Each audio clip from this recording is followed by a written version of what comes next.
ألا إن أولياء الله لا خوف عليهم ولا هم يحزنون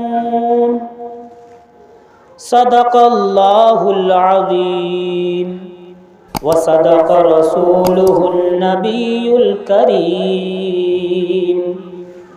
ونحن على ذلك لمن الشاهدين والشاكرين والحمد لله رب العالمين إن الله وملائكته يصلون على النبي يا أيها الذين آمنوا صلوا عليه وسلموا تسليما درود پڑھیے اللہم صلی علی سیدنا و مولانا محمد مبارک وسلم صلو علیہ صلاۃ و سلام علیک یا رسول اللہ یا حبیب اللہ یا نبی اللہ صلی اللہ تعالی علیہ وسلم۔ چند اشعار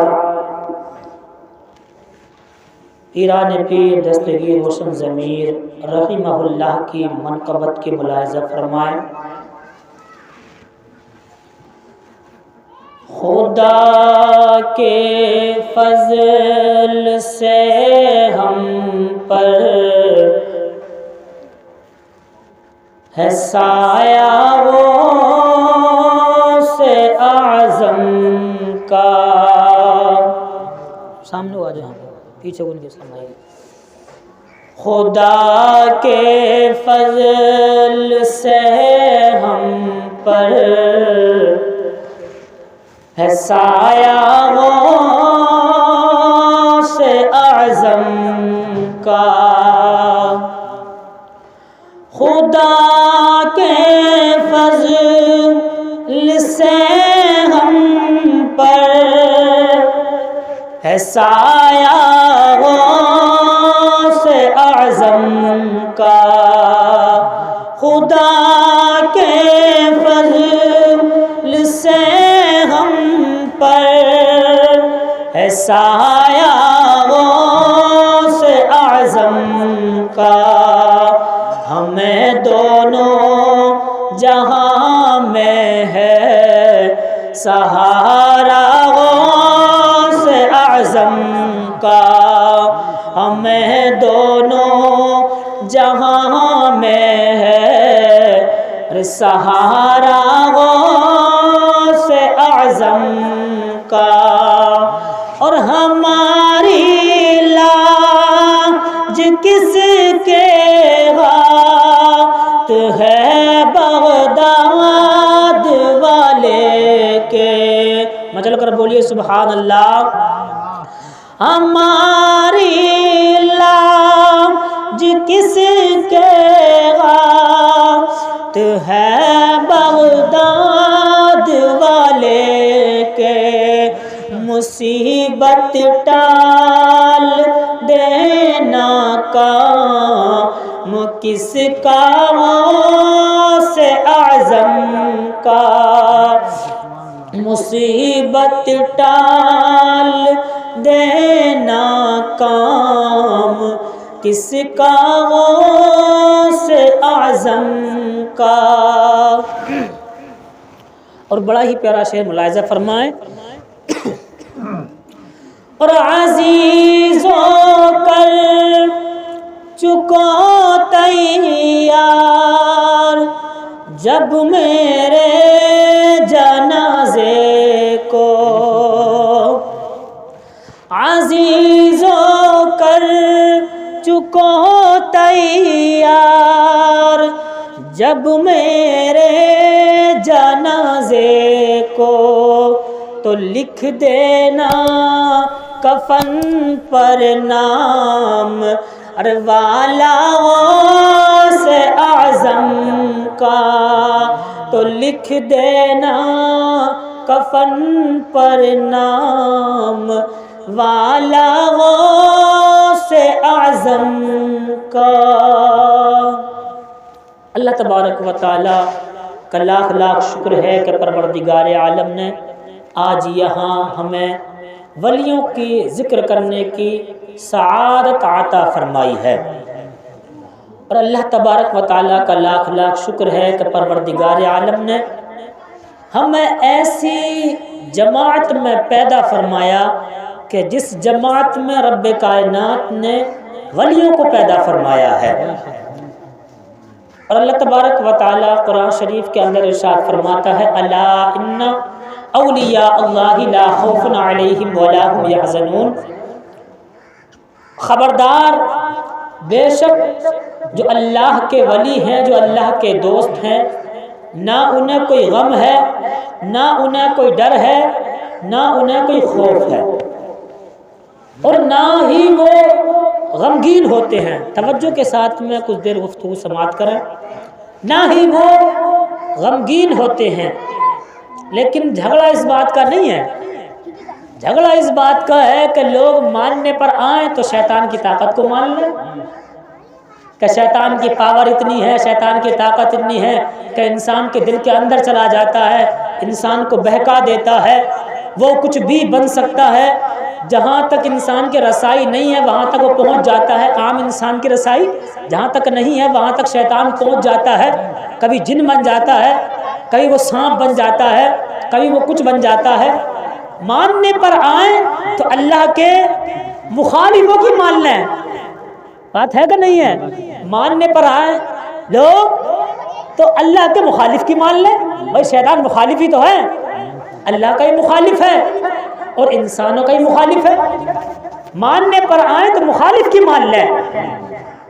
کتنی عقل ہے ان لوگوں کے پاس کہ ماننے پر آئیں تو پھر شیطان کی مان لیں، اور لیکن اگر نہ ماننے پر آئیں تو پھر اللہ کے ولیوں کی نہیں مانتے، جن کو رب کائنات نے طاقت عطا فرمائی ہے، جن کو پروردگار عالم نے پاور عطا فرمائی ہے، جو اللہ کے دوست ہیں، جو اللہ کے ولی ہیں۔ شیطان کو رب کائنات نے مہلت دی ہوئی ہے نا، طاقت بھی دی ہے، مہلت بھی دی ہے۔ جب اللہ تبارک و تعالی اپنے دشمن کو، اپنے مخالف کو وہ طاقت دے سکتا ہے تو کیا اپنے دوستوں کو طاقت نہیں دے سکتا؟ کیا اپنے ولیوں کو وہ طاقت نہیں دے سکتا؟ اور پھر ولیوں میں بھی ولی مہاراجا، سارے ولیوں کے ولی، سارے غوثوں کے غوث، سارے کتب کے کتب، جن کا نام نام اسم گرامی شیخ عبد القادر جیلانی، جنہیں لوگ بڑے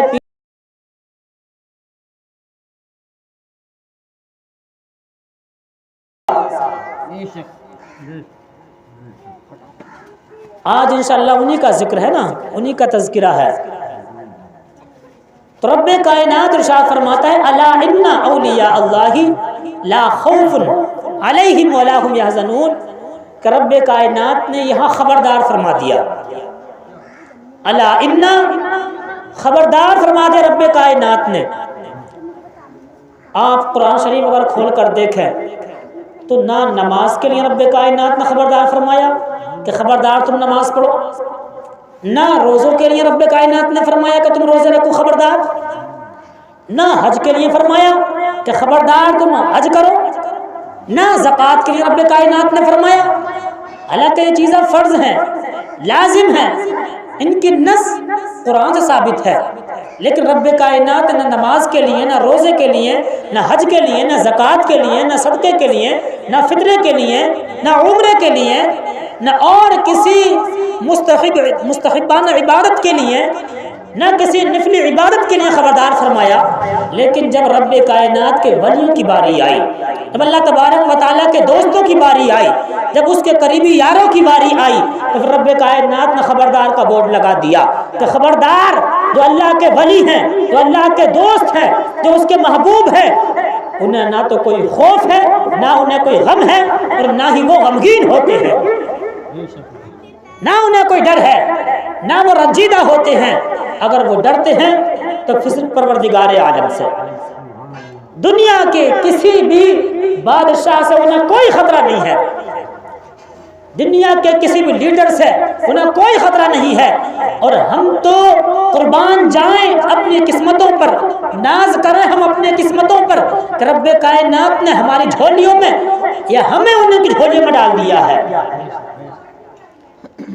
ولیوں کا پیار، ولیوں کی نسبت، ولیوں کی محبت ہماری جھولی میں آ گئی ہے،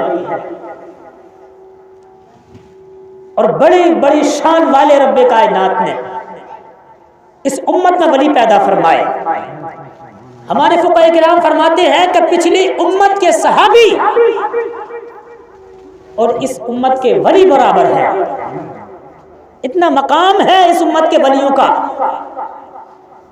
اور برگزیدہ نیک صالح نیک انسان اس امت کا پچھلی امت کے ولیوں سے افضل ہے۔ یہ مقام ہے اس امت کا، اس امت کے ولیوں کا۔ ولی کون ہوتے ہیں؟ کسی نے سرکار غوث پاک سے پوچھا کہ شیخ عبد القادر جیلانی ذرا یہ بتائیں کہ آپ کی ولادت کس طریقے کی ہے، کیسے ہوئی آپ کی ولادت؟ تو آپ نے اتنا بڑا جملہ ارشاد فرمایا، آپ نے فرمایا اپنی ایڑی کی جانب دیکھا، اپنے پیر مبارک کی جانب دیکھا، اور آپ نے فرمایا کہ رب کائنات اس کو ولایت ہی نہیں عطا فرماتا ہے جس پہ میری مہر نہ لگ جائے۔ اور ہمارے بزرگان دین فرماتے ہیں کوئی بندہ بغداد جائے، او ولی بغداد جائے اور سرکار غوث پاک کے روزے پر اگر حاضری نہ دے تو رب کائنات اس کی ولایت کو چھین لیتا ہے۔ اتنی پاور ہے سرکار غوث پاک کی، اتنی طاقت ہے غوث پاک کی۔ آؤ دیکھو ان کی ولادت کیسے ہوئی، اور ولایت سے پہلے بھی ان کے جو چرچے تھے کتابوں کے اندر موجود ہیں۔ سینکڑوں ولیوں نے ان کے آنے کی خبریں دی، سینکڑوں ولیوں نے ان کے آنے کے تذکرے سنائے۔ حضرت جنید بغدادی، حضرت جنید بغدادی بھی ہیں، انہوں نے خود خبر جو ہے ارشاد فرمائی کہ ایک زمانہ ایسا آئے گا کہ جیلان کی سرزمین پر ایک ایسا بندہ جنم لے گا کہ جس کا ڈنکا پوری دنیا کے اندر بجے گا، اپنے تو اپنے بیگانے بھی مانیں گے۔ اور ایسا ہی ہوا۔ ابن تیمیہ جو مخالف جماعت کا لیڈر ہے بہت بڑا، ابن تیمیہ ابن قیم کا استاذ ابن تیمیہ، جس نے سینکڑوں کتابیں لکھی، جس نے رگڑا لگایا، جس نے بڑے بڑے ولیوں پر زرہ لگائی، جس نے بڑے بڑے ولیوں پر تنقید کا نشانہ بنایا، جس نے بڑے بڑے ولیوں کا رگڑا لگایا کہ یہ ولی نہیں ہے، وہ ولی نہیں ہے، یہ پیر نہیں ہے، وہ پیر نہیں ہے، یہ ولایت قابل نہیں ہے، وہ ولایت قابل نہیں ہے۔ اس سے پوچھا گیا کہ تیری نظر میں کوئی ہے جو اللہ کا بندہ سچا ہو، وہ ولی بھی ہو، وہ پیر بھی ہو؟ تو اس نے کہا کہ ہاں، میری نگاہ میں ایک بندہ ایسا ہے کہ جو ولی بھی ہے، وہ کامل ولی ہے، وہ پیرانے پیر بھی ہے۔ پوچھا گیا کون ہے؟ تو اس نے کہا کہ اس کا نام شیخ عبد القادر جیلانی ہے، اس کا نام شیخ عبد القادر جیلانی ہے۔ اور صرف اتنا ہی نہیں، اپنے پاس سے پیسہ بھی خرچ کیا، سینکڑوں اونٹ ربیع الثانی سے کئی مہینے پہلے یہ اپنے ملک سے لاد کر سامان سے بھیجتے، اور ربیع الثانی کے مہینے میں جا کر ٹکتے، وہاں پہنچتے۔ ان کا یہ خیال تھا کہ سرکار غوث پاک کا عرس لگایا جاتا ہے ربیع الثانی شریف کے مہینے میں، یہ میرے پیسے سے لنگر ہوگا، لوگ کھائیں گے، غربا کھائیں گے، اور مجھے ثواب ملے گا۔ یہ مخالف جماعت کے لیڈر ہے، یعنی دیوبندیوں کے بہت بڑے امام ہیں یوں کہہ لو، انہوں نے خود اپنی جیب سے پیسہ خرچ کر کے سینکڑوں لاد کر سامان سے اونٹ بھیجتے تھے، اونٹ تک ذبح ان کے ہوتے تھے سرکار غوث پاک کے مزار کے پاس میں۔ یہ مقام ہے سرکار غوث پاک کا۔ سینکڑوں ولیوں نے ان کے آنے کے تذکرے سنائے، کہ ایک بندہ جنم لینے والا ہے، ان قریب اس کا زمانہ ہے۔ حضرت سری سختی انہوں نے خود سرکار غوث پاک کے آنے کی خبر عطا فرمائی۔ بڑے ولی انہوں نے آنے کی خبریں عطا فرمائی، اور خود رب کائنات نے حضرت جنید بغدادی کی زبان مبارک سے یہ کہلوا دیا تھا کہ وہ بغداد کی سرزمین پر بیٹھے گا اور اعلان فرمائے گا ہذہ قدمی علی رحمت کل ولی اللہ، کہ میرا یہ قدم تمام ولیوں کی گردنوں پر ہے۔ اس کی شان یہ ہوگی کہ اس کے لیے تمام ولی اپنی گردنوں کو جھکا دیں گے۔ رب کائنات نے خود سرکار غوث پاک کا نام رکھا ہے، رب کائنات نے خود۔ اور تفریح الخاطر فاضل کے اندر یہ بیان لکھا ہوا ہے کہ سرکار میرے آقا حضور نبی کریم صلی اللہ تعالی علیہ وسلم نے سرکار غوث پاک کے کاندھے مبارک پر اپنا قدم مبارک رکھا ہے۔ یہ کوئی عام شان ہے؟ سرکار غوث پاک کے کاندھے مبارک پر، ابھی ولایت بھی نہیں ہوئی ہے، ابھی سرکار غوث پاک دنیا کے اندر آئے بھی نہیں ہے۔ واقعہ کس طریقے سے ہے؟ واقعہ اس طریقے سے ہے کہ میرے آقا رجب شریف کے مہینے میں 27ویں تاریخ جب اندھیرا چھایا ہوا تھا، رمجم ہلکی سی بارش تھی، میرے آقا سرور کون و مکان صلی اللہ تعالی علیہ وسلم کو رب کائنات نے جبریل کے ہاتھوں 1000 ملائکہ کو بھیج کر کے معراج کی رات میں اپنا دیدار کرنے کے لیے بلایا۔ جب آسمان پر میرے آقا جانے لگے، بلندی کو دیکھا تو میرے آقا رک گئے۔ رب کائنات نے سرکار غوث پاک کی روح پاک کو بھیج دیا انسانی شکل کے اندر، اور قدم اپنے گردن کو جھکا لیا جا کر سرکار غوث پاک نے میرے آقا کے کانوں میں آواز آئی کہ میرے محبوب اس بندے کے کاندھے پر اپنا قدم رکھ دو۔ اللہ اکبر! میرے آقا نے اپنا قدم مبارک سرکار غوث پاک کے کاندھے مبارک پر رکھا اور سرکار اس بلندی کو پار کر گئے۔ میرے آقا نے ارشاد فرمایا کہ یہ بندہ کون ہے، اس کی شانیں کتنی ہے، کتنا بلند مقام ہے اس کا۔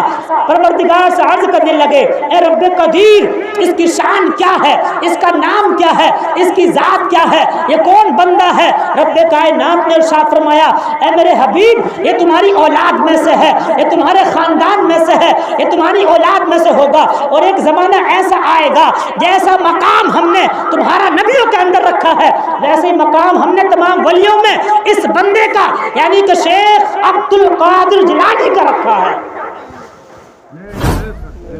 یہ شان ہے سرکار غوث اعظم کی کہ ویسے ہی مقام ہم نے جیسا تمہارا نبیوں میں رکھا ہے، کیونکہ نبیوں میں میرے آقا تمام نبیوں سے افضل ہے نا۔ تلک الرسل فضلنا بعضهم علی بعض، کہ یہ جو نبی ہم نے پیدا فرمائے نا، تو یہ نبی تمام نبی جتنے بھی ہیں یہ سب آپس میں برابر نہیں ہیں۔ فضلنا بعضهم علی بعض، ان پر بعضوں پر بعض کی فضیلت ہے، اور تمام نبیوں میں افضل میرے آقا۔ اسی لیے تو اعلیٰ حضرت فرماتے ہیں کہ سب سے اولا و اعلیٰ ہمارا نبی، سب سے بالا و بالا ہمارا نبی، کیا خبر کتنے تارے کھلے چھپ گئے اور نہ ڈوبے نہ ڈوبا ہمارا نبی، جن کے تلووں کا دھوبن ہے آب حیات، ہے وہ جان مسیحا ہمارا نبی۔ تمام نبیوں میں میرے آقا کی شان افضل ہے، تمام ولیوں میں سرکار غوث پاک کی شان افضل ہے۔ یہ ہے سرکار غوث پاک۔ جب ان کی ولادت ہوئی تو رمضان شریف کا مہینہ لگ گیا، اب چاند جو تھا نا وہ ابر میں ڈھک گیا، اب لوگوں کو مسئلہ چھڑ گیا بھائی کیا کریں، روزہ رکھیں یا نہیں رکھیں، کیسے کریں کیا کریں۔ کہنے لگے کہ یار چاند کی سند بھی نہیں مل رہی ہے، کیسے کریں۔ تو سرکار غوث پاک نے بچپن ہی میں پورے مہینے کے روزے رکھے تھے۔ یہ سرکار غوث پاک کی دنیا کے اندر آنے کے بعد سب سے پہلی کرامت ہے۔ سب سے پہلی کرامت، اس سے پہلے بہت ساری کرامتیں ہوئیں جب آپ والدہ کے شکم میں تھے، اس سے پہلے بہت ساری کرامتیں ہوئیں، لیکن جو سب سے پہلی کرامت دنیا کے اندر آنے کے بعد ہوئی ہے وہ پورے ماہ کے روزے آپ نے رکھے ہیں۔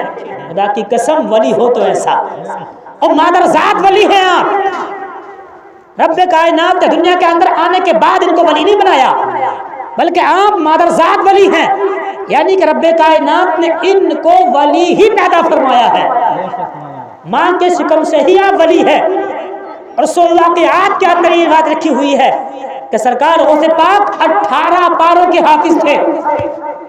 جب ماں کے شکم سے آپ نے جنم لیا تو آپ 18 پاروں کے حافظ تھے۔ یہ اور کتابوں کے اندر روایت تو نہیں ملتی، لیکن ایک کتاب ہے 100 واقعات، اس کے اندر روایت موجود ہے کہ 18 پاروں کے حافظ تھے آپ، اور مختلف روایت ہیں، کچھ نے جو ہے 15 بھی لکھا ہے کہ 15 پاروں کے حافظ تھے آپ۔ تو جو مادر ذات ولی ہو اس کی قسمت کا کیا کہنا ہے۔ سرکار غوث پاک کے دربار میں حاضر ہوئے لوگ کہ چلو سیدوں کے گھرانے میں چلتے ہیں۔ حضرت صالح رضی اللہ تعالی عنہ کے دربار میں حاضر ہوئے، کہنے لگے تم بتاؤ روزہ ہوا کہ نہیں ہوا، چاند ہے کہ نہیں ہے، روزہ رکھے نہیں رکھے۔ تو آپ اندر گئے اور اپنی بیوی محترمہ سے پوچھا جا کر کہ لوگ آئے ہیں، دروازے پر کھڑے ہیں، بستی کے لوگ ہیں، جمع ہوئے ہیں، پوچھ رہے ہیں، میں کیا جواب دوں۔ تو آپ اندر گئی اور کہنے لگی ٹھیک ہے میں جا کر ابھی آتی ہوں، ابھی بتاتی ہوں۔ آپ اندر گئی، کچھ دیر کے بعد آپ آ گئی اور آپ نے کہا کہ روزہ ہے، روزہ ہے۔ لوگ حیران کہ آخر بات کیا ہے، ماجرا کیا ہے۔ یہ اندر گئی اور ایک دم سے باہر آ گئی تو کہنے لگی روزہ ہے۔ پوچھا گیا آپ نے کس طریقے سے بتا دیا، تو آپ نے فرمایا کہ میں نے بارہا کوشش کی ہے، جب سے میرا بچے نے جنم لیا ہے، جب سے جو ہے صبح صادق کا ٹائم ہوا ہے، جب سے میرے بچے نے دودھ نہیں پیا ہے، میں سمجھ گئی ہوں کہ آج روزہ ہے۔ یہ کرامت تھی سرکار غوث پاک کی دنیا کے اندر آنے کے بعد۔ سرکار غوث پاک رضی اللہ تعالی عنہ علم دین حاصل کرنے کا جب انہیں شوق بڑھا، علم دین کی دولت کا جذبہ جب ان کے دل کے اندر بیٹھا، تو اپنی والدہ محترمہ سے کہنے لگے امی جان میرا دل یہ چاہتا ہے کہ میں علم دین حاصل کروں۔ اور اس دور میں کچھ جگہیں مخصوص ایسی تھی کہ جہاں ادارے کامیاب مانے جاتے تھے، جیسے کوفے کے اندر ادارہ تھا، بغداد کی سرزمین پر ادارہ تھا یعنی مدرسہ، کچھ جگہ ایسی تھی۔ تو اس دور میں بغداد شریف کی سرزمین پر جو ادارہ تھا تو وہ بہت زور شور سے چل رہا تھا، اس کا بڑا چرچا، بڑا نام تھا، اور کئی ولی عظام وہاں درس حاصل کر رہے تھے۔ امام جوزی جیسا بندہ، نقاد بندہ، وہاں تعلیم پہلے حاصل کر چکے تھے۔ امام جوزی جیسا بندہ، امام جوزی وہ ہیں جب ان کا ذکر بڑے پڑھے لکھے طبقے میں اگر کیا جائے تو وہ سمجھ جاتے ہیں کہ امام جوزی کیسا بندہ ہے، کیا علم ہے ان کا، کیا مقام ہے ان کا بھی۔ لیکن سرکار غوث پاک کے آنے سے پہلے انہوں نے علم حاصل کر لیا تھا، یہ وہاں سے فراغت حاصل کر چکے تھے۔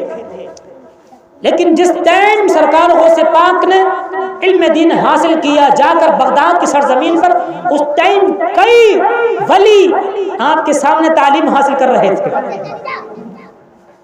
تو جب علم دین کا جب خیال آیا نا تو ماں کہنے لگی کہ میرے بیٹے دل تو نہیں چاہتا کہ میں تجھے بھیجوں، لیکن یہ علم دین کی دولت ایسی ہے میں اس سے منع بھی نہیں کر سکتی ہوں، منع بھی نہیں کروں گی۔ اور آپ نے جو ہے کچھ اشرفیاں یا کچھ دینار آپ کی بغل مبارک کے نیچے گدڑی میں سی کر کے چھپا دیے اور پھر آپ کو روانہ کر دیا۔ قافلہ جا رہا تھا جیلان سے بغداد کی سرزمین کی جانب، آپ اس قافلے کے ساتھ ہو لیے، اب اس دور میں ہوتا یوں تھا، جگہ جگہ پر ڈاکو اپنا پڑاؤ ڈال دیتے تھے، جھاڑیوں میں، پہاڑوں کے پیچھے اس ٹائم جو ہے۔ تو اسی طریقے سے ایک ڈاکوؤں کا قافلہ آیا، اور ان کے جہاں جس ٹائم سرکار غوث پاک جا رہے تھے تو قافلے نے آن کر گھیراؤ کر لیا اور ایک ایک کی تلاش شروع کر دی، ایک ایک کی تلاشی۔ جیسے سرکار غوث پاک کا نمبر آیا نا، سرکار غوث پاک کو پکڑا تو آپ سے پوچھنے لگے کہ تمہارے پاس بھی کچھ ہے، کہ تمہارا چہرہ یا تمہارا ڈھنگ تو ایسا نہیں لگ رہا کہ تم بھی تجارت کے لیے جا رہے ہو۔ تو آپ نے فرمایا یہ سارے لوگ تجارت کے لیے جا رہے ہیں، لیکن میں علم دین حاصل کرنے کے لیے جا رہا ہوں۔ پوچھنے لگے تمہارے پاس بھی کچھ ہے؟ کہنے لگے ہاں میرے پاس جو ہے 40 دینارا، کہ میرے پاس 40 دینار ہیں، کہ میرے پاس 40 دینار ہیں۔ کہا کہ تم جھوٹ بول رہے ہو معاذ اللہ کہ تمہارے پاس 40 دینار ہیں، تلاشی لی گئی لیکن مل نہیں سکے۔ کہ پھر 40 اگر دینار ہیں تو وہ ہیں کہاں؟ آپ نے فرمایا کہ میری جو ہے بغل کے نیچے ہیں۔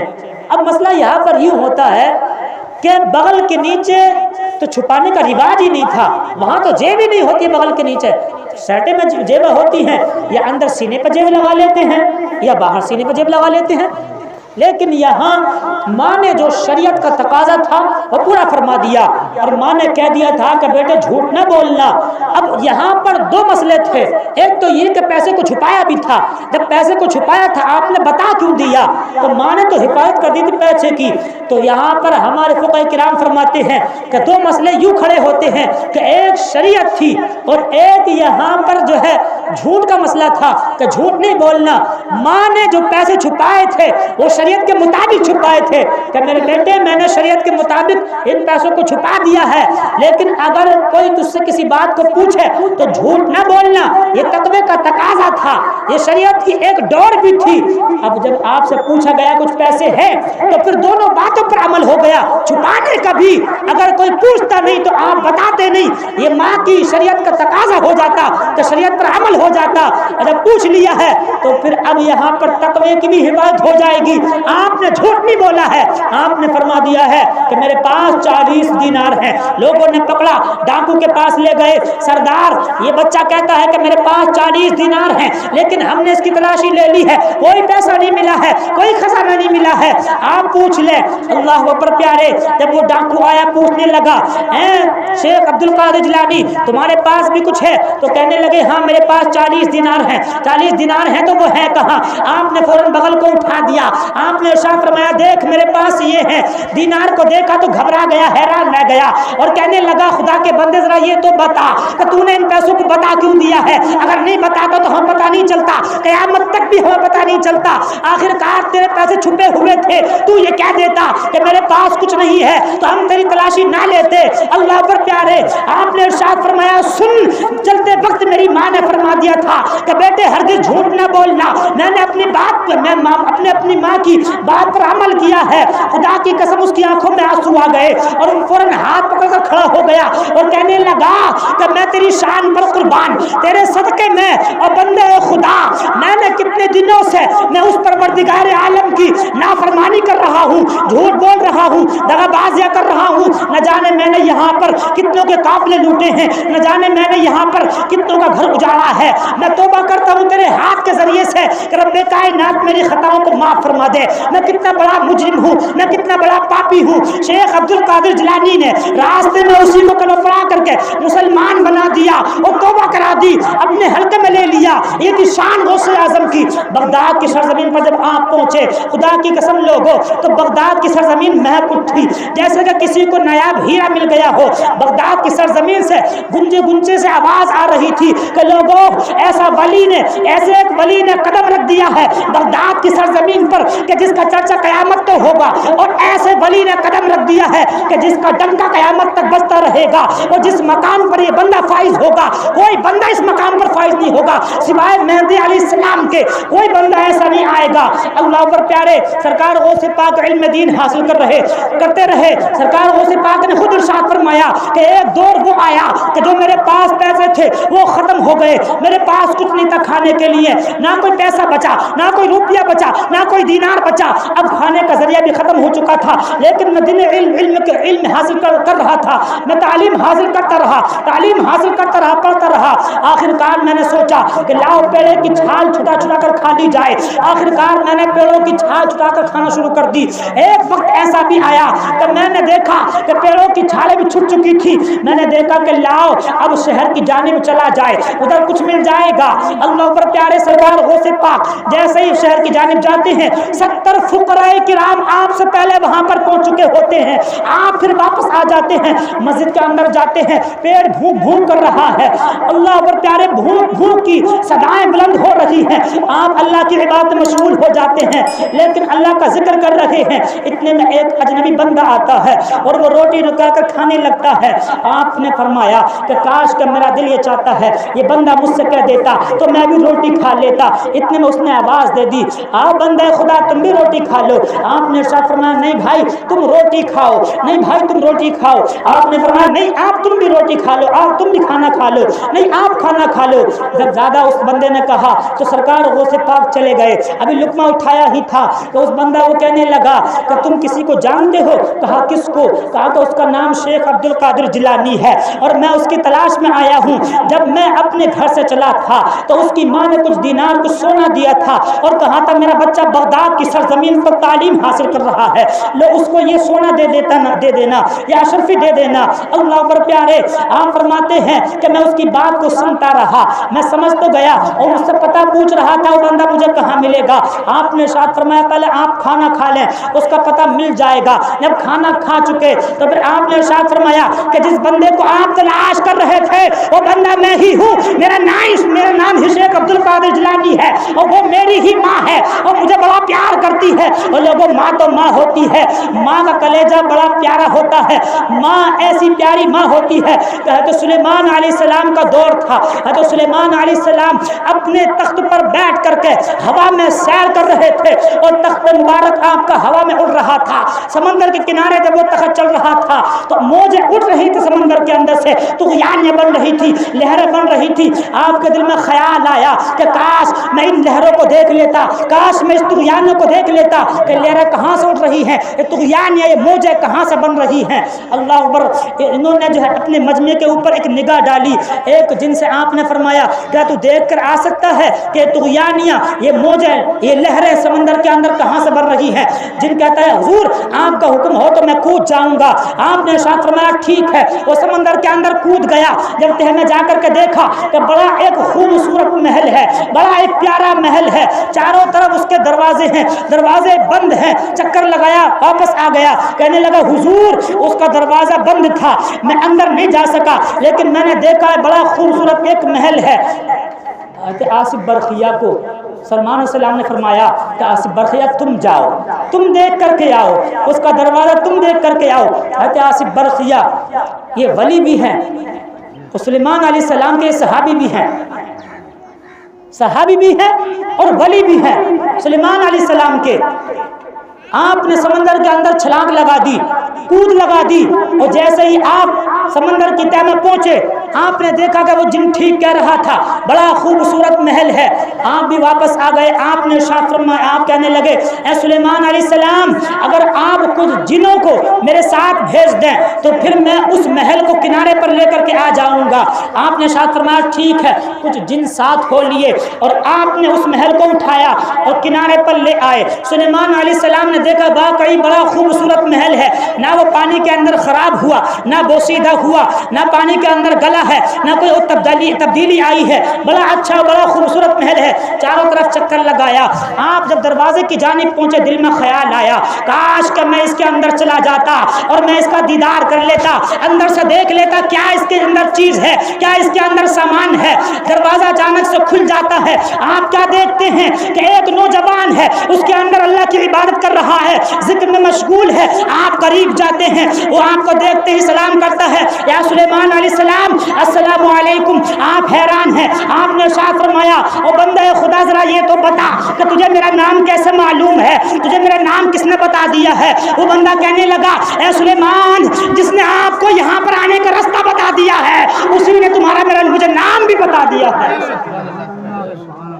جس نے آپ کو یہاں پر آنے کا راستہ بتا دیا ہے۔ اب سلیمان علیہ السلام حیران، یار کہ اس پانی کے اندر یہ محل ہے اور محل کے اندر یہ بندہ ہے، اور بتا تو ذرا صحیح تیری یہ شان کہاں سے ملی ہے، تیرا یہ مقام کہاں سے بلند ہوا ہے، تیری کون سی ایسی عبادت ہے، تو ایسا کون سا ذکر کرتا ہے کہ جس کی وجہ سے اتنی بلندیاں آ گئی ہیں، اتنا مقام آ گیا ہے، اتنی شان تجھے مل گئی ہے۔ وہ بندہ کہنے لگا، اے سلیمان علیہ السلام، میرا کوئی ایسا عمل نہیں ہے، نہ کوئی میری ایسی عبادت ہے، ہاں میرا ایک معمول ضرور تھا، میری ماں تھی، میرے باپ تھے اور میں ان کی خدمت کیا کرتا تھا، میں نے 8 سال اپنی ماں کی خدمت کی ہے۔ کان کھول کر سن لو پیارے، ناز کرو جن کے ماں باپ آج زندہ ہیں، جن کے ماں باپ آج حیات ہیں۔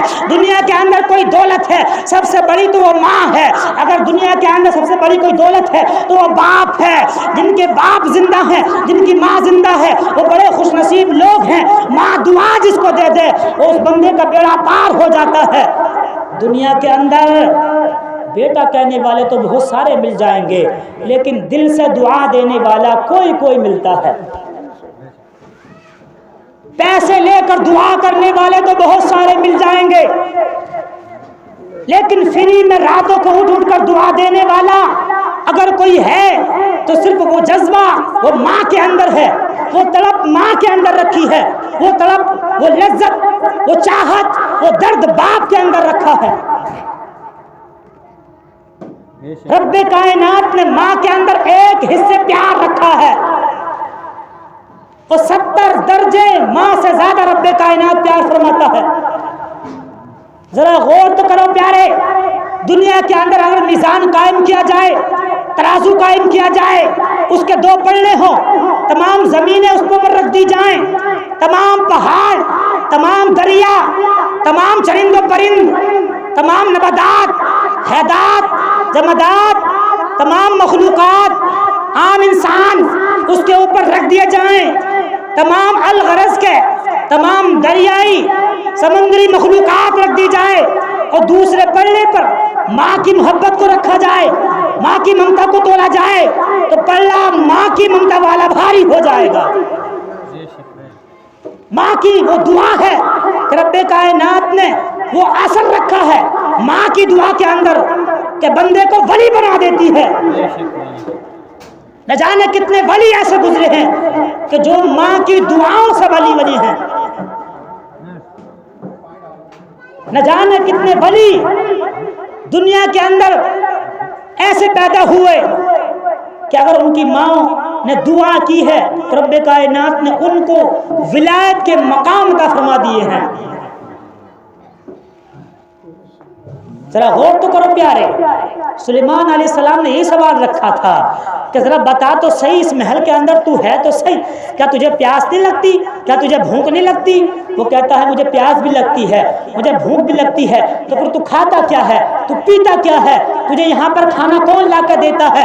وہ بندہ کہنے لگا کہ جب مجھے بھوک لگتی ہے تو اسی محل کے اندر مجھے کھانا مل جاتا ہے، جب مجھے پیاس لگتی ہے تو اسی محل کے اندر پانی رواں ہو جاتا ہے، میں پی لیتا ہوں۔ تو سلیمان علیہ السلام پوچھنے لگے کہ تیری ماں نے تجھے ایسا کون سا عمل بتایا تھا، کون سا وظیفہ ایسا بتایا تھا، کون سی دعائیں ایسے دی تھی؟ وہ کہنے لگا کہ میں نے اپنی ماں کی 8 سال خدمت کی ہے، جب میری ماں بیمار ہوئی تو 8 سال لگاتار اپنے ہاتھوں سے توڑ توڑ کر میں نے نوالے کھلائے ہیں، جب میری ماں کے موت کا وقت قریب آیا تو میری ماں کی آنکھوں میں آنسو تھے، وہ مجھے بلایا، میرے بیٹے میرے جانے کا وقت قریب آ گیا ہے، اب میں دنیا سے اب رخصت ہو رہی ہوں، اب میرا انتقال کا وقت قریب ہے، اب میری روح پرواز ہونے والی ہے، آ میرے بیٹے میرے سینے سے لگ جا، آ میرے بیٹے میرے گلے سے لگ جا، میرے گلے سے لگ جا، آ میرے بیٹے میں تجھے کچھ دعا دینا چاہتی ہوں۔ بچہ بڑا پیارا تھا، ماں سے پیار کرنے والا تھا، فوراً ماں کے قریب چلا گیا، قدموں سے لپٹ گیا، اور لپٹنے کے بعد میں ماں سے کہنے لگا امی جان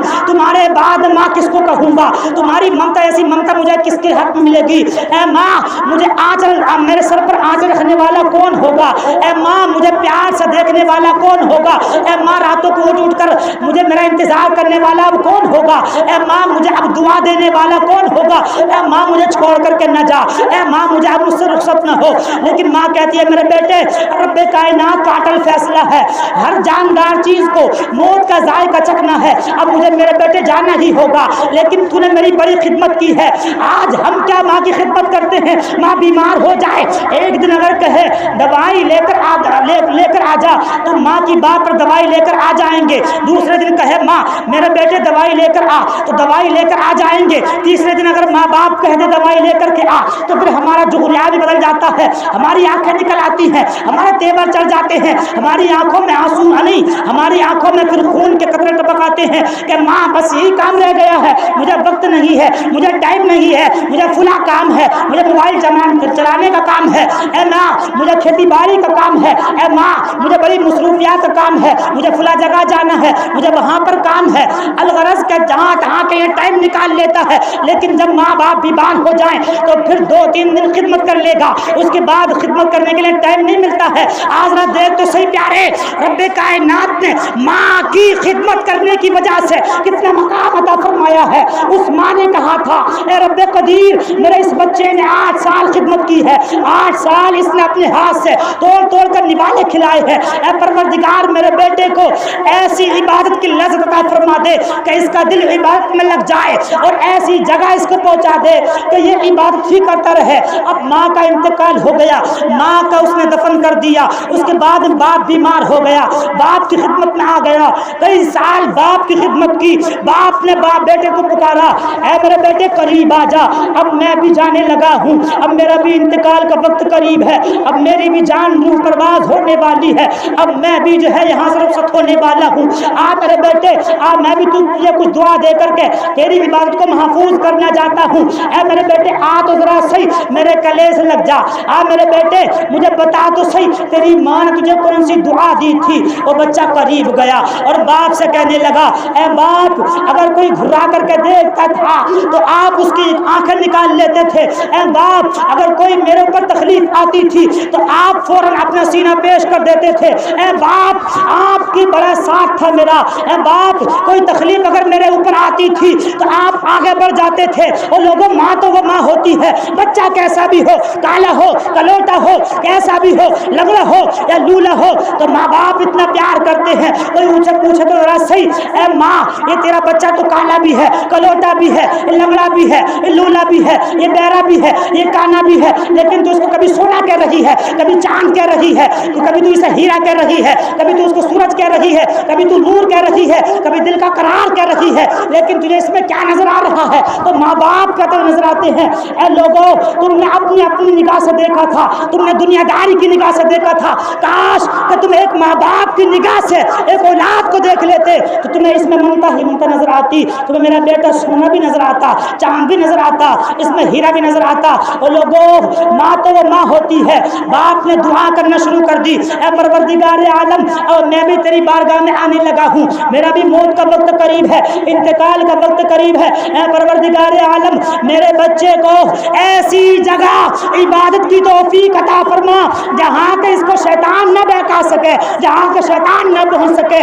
آپ فرماتے ہیں اے سلیمان علیہ السلام پھر میرے باپ کا انتقال ہو گیا، میں نے ان کو بھی دفنا دیا۔ ایک دن کیا تھا کہ میں سمندر کی سیر کر رہا تھا، اچانک سے ایک محل نمودار ہوا، میں اس کے قریب آیا، اچانک سے اس کے دروازے کھل گئے، میں اس کے اندر چلا گیا، جیسے ہی میں اندر آیا میں دنیا بھول گیا، عبادت میں لگ گیا۔ سلیمان علیہ السلام پوچھنے لگے اے بندے خدا ذرا بتا تو صحیح تجھے کتنا زمانہ ہو گیا ہے، کتنا ٹائم ہو گیا ہے؟ وہ کہنے لگا سلیمان مجھے پتہ نہیں ہے کتنا ٹائم ہو گیا، کتنا وقت ہو گیا، الغرض کہ مجھے اتنا معلوم ضرور ہے کہ جس دور میں اس محل کے اندر آیا تھا وہ دور ابراہیم علیہ السلام کا دور تھا، وہ دور ابراہیم علیہ السلام کا دور تھا، ہزاروں سال گزر چکے تھے۔ سلیمان علیہ السلام کے دور کو اس دور میں آیا تھا، اور آج تک عبادت میں مشغول ہوں، اور یہی وہ سلیمان علیہ السلام ہیں کہ جنہوں نے جنوں کو قید کر کے دریا کے اندر پھینکا تھا اور یہ فرما دیا تھا کہ ایک دور وہ آئے گا، ایک زمانہ وہ آئے گا کہ ان جنوں کو نکالے گا، یا جن یہ نکلیں گے اور اس کی فرما برداری کریں گے، کیونکہ شیطان جو شرکت جن تھے نا، مکار جن تھے، تو سلیمان علیہ السلام نے ان کو قیدی بنا کر کے نا اور دریا کے اندر پھینک دیا۔ تفسیر الخاطر فاضل کے اندر موجود ہے، اور فرما دیا کہ یہ وہ دور وہ آئے گا نا، ایک دور وہ دور آئے گا کہ ایک بندہ ایسا جنم لے گا کہ اس دور میں یہ جن نکلیں گے اور یہ اس کی تابعداری کریں گے اور ایسا حکم مانیں گے اس کا، اس سے اتنا گھبرائیں گے کہ جہاں سے وہ گزر جائے گا وہاں سے راستہ صاف کر دیں گے جن۔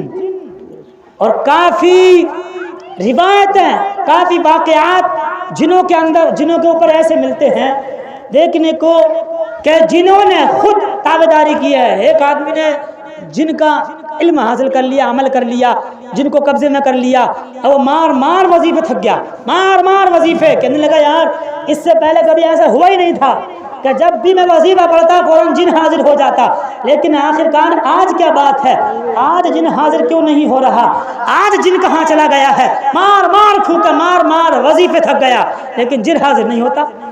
کچھ ٹائم کے بعد جب جن حاضر ہوا نا حضرت جن، تو جن نے کہا، جن سے پوچھنے لگا بھائی تو تھا کہاں، تو چلا کہاں گیا تھا، مار پھونکے اور مار وظیفے پڑھتے میں تھک گیا، لیکن تیرا نام و نشان نہیں کوئی بھی، تو چلا کہاں گیا۔ وہ کہنے لگا تمہیں پتہ نہیں ہے؟ کہنے لگا مجھے تو پتہ نہیں ہے۔ کہا کہ اس ٹائم نہ بلایا کرو، یعنی اس وقت نہ بلایا کرو، اس ٹائم نہ بلایا کرو۔ کہا مطلب کیا ہے تیرا؟ کہنے لگا تمہیں پتہ نہیں ہے کہ اس وقت شیخ عبد القادر جیلانی کی محفل سجائی جا رہی تھی، اور جس وقت محفل سجائی جاتی ہے ہم تمام جن وہاں جمع ہوتے ہیں، اور بندہ حیران رہتا ہے کیا جن بھی سرکار غوث پاک کے مجمع میں شامل ہوتے ہیں؟ وہ کہتا ہے جن کہ تمہیں پتہ نہیں ہے، جن تو جن ہیں، فرشتے بھی سرکار غوث پاک کے محفل میں شامل ہوتے ہیں۔ سرکار غوث پاک کا وہ مقام ہے کہ سرکار بیت الاسرار کے اندر موجود ہے، اور یہ اتنی مستند کتاب ہے سرکار غوث پاک کی سیرت کے اوپر، اتنی مستند کتاب ہے کہ اس پر ذرا ہی کوئی نہیں ہے۔ مخالفوں نے بھی اس کی باتوں کو مانا ہے کہ ہاں یہ واقعی سچی کتاب ہے۔ بیت الاسرار اور بڑے بڑے جلیل القدر ولیوں کے، بڑے بڑے جلیل القدر محدثین کی عبارتیں اس کتاب کے اندر موجود ہیں۔ اسی کے اندر موجود ہے سرکار غوث پاک خطاب ارشاد فرما رہے تھے،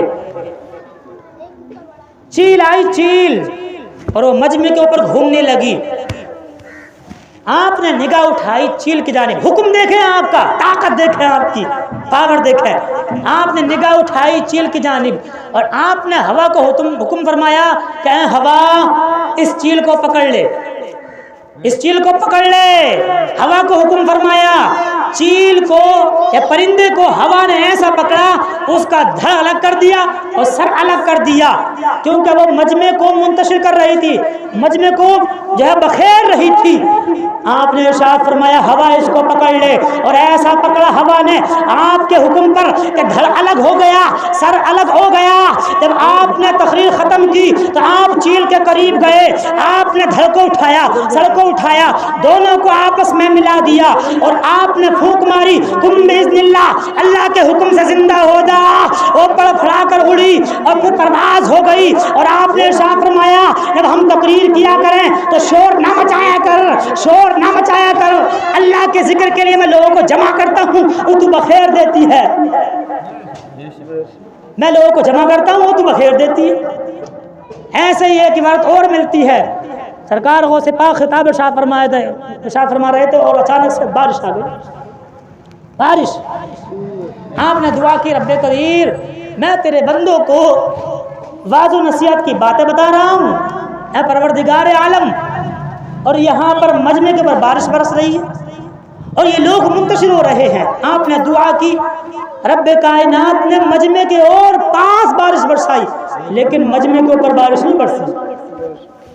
یہ شان تھی سرکار غوث اعظم کی، یہ پاور، یہ طاقت، یہ ولایت، یہ کرامتیں تھی سرکار غوث اعظم کی. کون سرکار غوث پاک؟ وہ سرکار غوث پاک کہ جنہوں نے خود ارشاد فرمایا ہے کہ رب کائنات نے مجھے وہ مقام عطا فرمایا، مجھے وہ پاور عطا فرمائی ہے. اگر کوئی میرا ماننے والا مشرق میں ہو، میں مغرب میں ہوں، سچے دل سے اگر وہ مجھے پکارے تو میں اس کی مدد فرما دیتا ہوں. کون سرکار غوث پاک؟ کہ وہ سرکار غوث پاک کہ خود ارشاد فرماتے ہیں کہ لوگوں، پوری دنیا کو میں ایسے دیکھ رہا ہوں جیسے کہ ہتھیلی پر رائی کا دانہ رکھا ہو. کون غوث پاک؟ وہ غوث پاک کہ جن کے ذریعے سے رب کائنات نے بے اولادوں کو اولاد عطا فرمائی ہے. کون سرکار غوث پاک؟ وہ سرکار غوث پاک کہ جو بندہ ان کے دربار میں آیا خالی ہاتھ نہیں لوٹا ہے. کون غوث پاک؟ وہ غوث پاک کہ اگر ولی بھی آیا ہے اور ولایت چھن چکی ہے اس کی تو رب قدیر نے سرکار غوث پاک کی دعا سے اس کو ولایت عطا فرما دی ہے.